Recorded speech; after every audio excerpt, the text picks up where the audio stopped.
warahmatullahi wabarakatuh. Halo semuanya, kami dari kelompok 6. Di sini kami akan membahas tentang penyakit genetik yaitu Hemofilia. Nah, di videonya kita akan membahas pengertian, Penyebab, tanda dan gejala, pertolongan pertama dan obat. Nah, sebelum ke videonya, perkenalkan nama saya Nurlandari dengan NIM 2307933. perkenalkan nama saya Sabrina Dega Agustin dengan NIM 2301697. Saya Hilma Zahra dengan NIM 2307875. Perkenalkan nama saya Lulu Ilmu Korma dengan NIM 2301664. Nah, tanpa berlama-lama lagi, yuk simak videonya. Hemofilia adalah penyakit keturunan yang mengganggu proses pembekuan darah. Gejala utama hemofilia adalah perdarahan yang berlangsung lebih lama. Penyakit ini biasanya lebih sering terjadi pada pria. Hemofilia terjadi ketika darah kekurangan protein pembentuk faktor pembekuan. Akibatnya, darah penderita hemofilia sukar untuk membeku. Faktor-faktor pembekuan darah di dalam plasma darah dilambangkan dengan angka Romawi. Contohnya, faktor VIII atau faktor 8 dan faktor IX faktor 9. Hemofilia A terjadi jika seseorang kekurangan faktor 8 dan hemofilia B terjadi jika seseorang kekurangan faktor 9. Berdasarkan kadar faktor pembeku darah dalam tubuhnya, baik hemofilia A maupun hemofilia B dapat digolongkan menjadi 3, yaitu ringan, sedang, dan berat. Hemofilia adalah gangguan pembekuan darah yang disebabkan oleh kelainan genetik. Pada orang dengan hemofilia, terjadi mutasi pada gen yang berperan dalam produksi faktor pembekuan darah yang normal. Faktor pembekuan darah yang tidak berfungsi dengan baik atau tidak diproduksi dengan cukup menyebabkan gangguan dalam proses pembekuan darah. Penyakit ini diwariskan melalui kromosom X. Karena laki-laki hanya memiliki satu kromosom X, jika gen hemofilia rusak terdapat pada kromosom X yang mereka terima dari ibunya, maka beresiko hemofilia. Pada perempuan, kedua kromosom X mereka harus mengandung gen hemofilia rusak agar hemofilia dapat terjadi. Adapun hemofilia A disebabkan oleh kekurangan atau kurangnya faktor pembekuan darah 8 atau faktor 8. Disorder caused by a deficiency in factor VIII activity. The current standard of care includes prophylactic intravenous factor VIII infusions. However, these infusions may result in the development of anti-factor VIII antibodies that can inhibit efficacy and increase morbidity.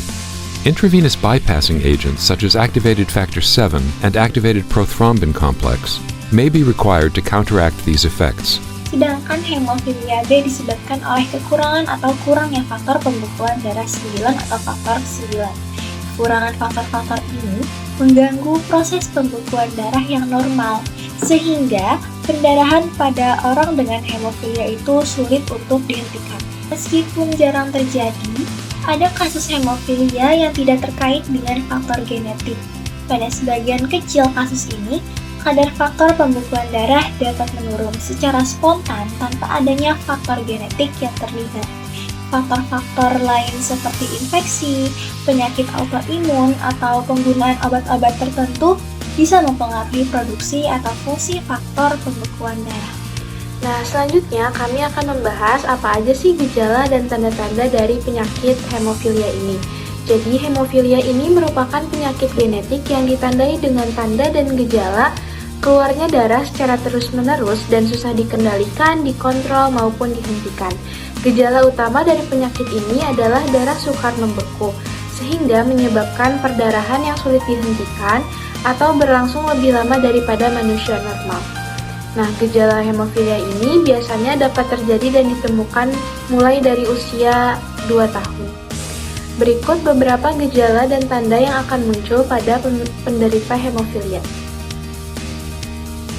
Jadi, gejala-gejala yang dapat timbul di penderita hemofilia ini yang pertama, perdarahan pada hidung atau mimisan yang sulit dihentikan.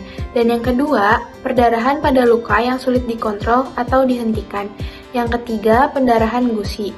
Dari gejala 1 hingga 3, disebabkan karena penderita hemofilia ini tidak memiliki salah satu faktor pembeku darah sehingga tidak terbentuk benang fibrin untuk menyembuhkan luka. Dan yang keempat, ditemukannya darah pada urin atau feses di penderita hemofilia. Yang kelima, penderita hemofilia mudah mengalami memar. Dan yang keenam, pendarahan pada sendi yang ditandai dengan nyeri atau pembengkakan pada sendi di siku dan juga di lutut. Nah, dari penjelasan gejala dan tanda-tanda hemofilia tadi, diharapkan teman-teman yang memiliki gejala yang sudah disebutkan tadi segera melakukan pemeriksaan berkala dan lakukan konsultasi kepada pihak yang berwenang dan tidak melakukan self-diagnose. Terima kasih. Pertolongan pertama dan obat pada penderita hemofilia. Pertolongan pertama pada kasus hemofilia biasanya melibatkan menghentikan pendarahan dengan menekan area yang berdarah dan mengangkat bagian tubuh yang terluka. Berikut adalah langkah-langkah pertolongan pertama yang penting untuk penderita hemofilia. Yang pertama ada tekan luka. Saat terjadinya luka, segera tekan luka dengan kain bersih atau balutan tekanan untuk menghentikan pendarahan. Tekan luka dengan cukup kuat dan tahan tekanan selama beberapa menit. Yang kedua, angkat bagian yang terluka. Angkat bagian yang terluka ke atas tubuh untuk membantu mengurangi aliran darah ke area tersebut dan menghentikan pendarahan. Yang ketiga, terapkan es. Jika memungkinkan, terapkan kantong es atau bungkus es dengan kain tipis pada area yang terluka untuk mengurangi pembengkakan dan memperlambat aliran darah. Yang keempat, hindari penggunaan aspirin. Hindari memberikan obat-obatan yang mengandung aspirin kepada penderita hemofilia karena dapat meningkatkan risiko pendarahan. Yang kelima, hubungi bantuan medis. Jika pendarahan tidak berhenti setelah langkah-langkah pertolongan pertama di atas, atau jika penderita mengalami gejala pendarahan internal seperti nyeri perut yang parah, mual, muntah darah, atau pembengkakan, segera hubungi bantuan medis. Yang keenam, berikan informasi medis. Jika penderita hemofilia memiliki rencana perawatan khusus atau riwayat medis tertentu, berikan informasi tersebut kepada petugas medis yang memberikan pertolongan pertama. Obat bagi penderita hemofilia. Tidak ada obat yang dapat menyembuhkan hemofilia. Hemofilia dapat hidup dengan normal dengan penanganan gejala dan menghindari diri dari semua kondisi yang memicu pendarahan. Namun, biasanya obat-obat yang digunakan untuk mengobati hemofilia berupa faktor pembekuan darah yang diberikan melalui suntikan. Faktor pembekuan darah ini membantu tubuh dalam proses pembekuan darah yang normal. Selain itu, terapi penggantian faktor pembekuan darah juga dapat digunakan untuk mengelola hemofilia. Jadi, kesimpulannya, hemofilia adalah penyakit keturunan yang mengganggu proses pembekuan darah. Gejala utama hemofilia adalah perdarahan yang berlangsung lebih lama. Penyakit ini lebih sering terjadi pada pria. Hemofilia merupakan penyakit yang diwariskan secara resesif terkait dengan kromosom X. Jika gen hemofilia terletak pada kromosom X yang laki-laki terima dari ibunya, ada kemungkinan laki-laki itu mengalami hemofilia. Sedangkan perempuan akan mengalami hemofilia jika kedua orang tua memiliki riwayat hemofilia. Penyebab lain yaitu seperti infeksi, penyakit autoimun, atau penggunaan obat-obatan tertentu yang dapat mempengaruhi produksi atau fungsi faktor pembekuan darah.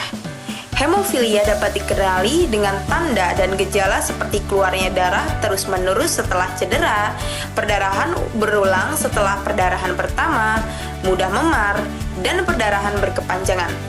Tempat perdarahan biasa terjadi di otot, sendi, kepala, serta leher dan tenggorokan atau abdomen. Penderita hemofilia dapat mengalami perdarahan spontan atau internal dan seringkali mengalami nyeri, sendi bengkak karena perdarahan pada sendi. Pada anak-anak dengan hemofilia, gejala ini dapat terjadi sekitar usia 2 tahun. Adapun pertolongan pertama bagi penderita hemofilia yakni dengan menekan luka, menggunakan kain bersih, angkat bagian yang terluka ke atas tubuh. Jika memungkinkan, terapkan kantong es atau bungkus es dengan kain tipis pada area yang terluka untuk mengurangi pembekakan dan memperlambat aliran darah. Hindari memberikan obat-obatan mengandung aspirin pada penderita hemofilia karena dapat meningkatkan resiko pendarahan. Serta yang terakhir adalah hubungi layanan medis serta berikan informasi medis apabila hemofilia sudah tidak bisa ditangani oleh kita. Nah, Nah, gimana nih teman-teman? Videonya menarik kan? Nah, dari video yang udah teman-teman tonton tadi, jangan lupa untuk lebih waspada lagi terhadap penyakit hemofilia. Jangan lupa terapin hidup sehatnya ya. Semoga video ini bermanfaat bagi kita semua. Sekian dari kami. Wassalamualaikum warahmatullahi wabarakatuh. Dadah!